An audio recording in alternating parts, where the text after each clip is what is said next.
FORA.tv. The world is thinking.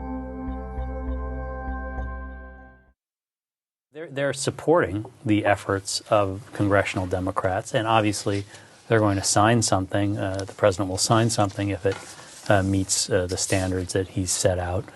But it is in the Senate where the rubber will meet the road. What will happen? It's very hard to tell.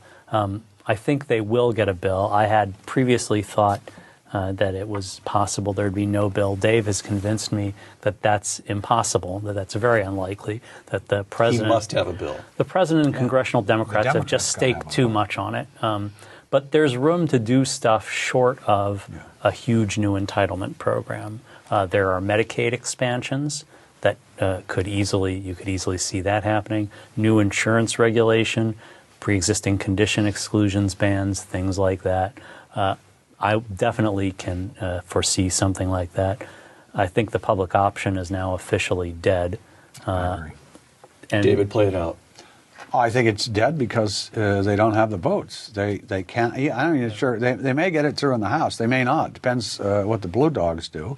But in the Senate, they're just. I don't even think they have 50 votes for the public. You got Conrad, and you got the North Dakota, South Dakota, and then you move down, and you got Arkansas, Louisiana, and Nelson, and Nebraska. It's just not possible for those guys to vote for that huge. For example, if that public option program passed, every hospital in North Dakota would close.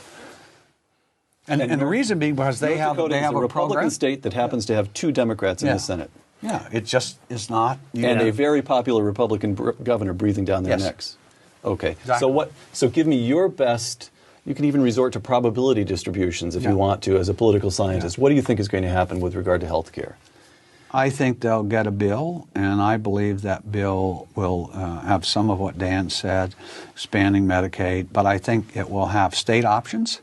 And I want you to note that the amendment passed in the Finance Committee to allow the states to establish their own not-for-profits, like North Dakota and these other states have. I think it'll be much more toward the direction of these not-for-profits, which may not be such a terrible thing if they're managed well as they are in some states. But you have to see the details on it. They will not get a public option.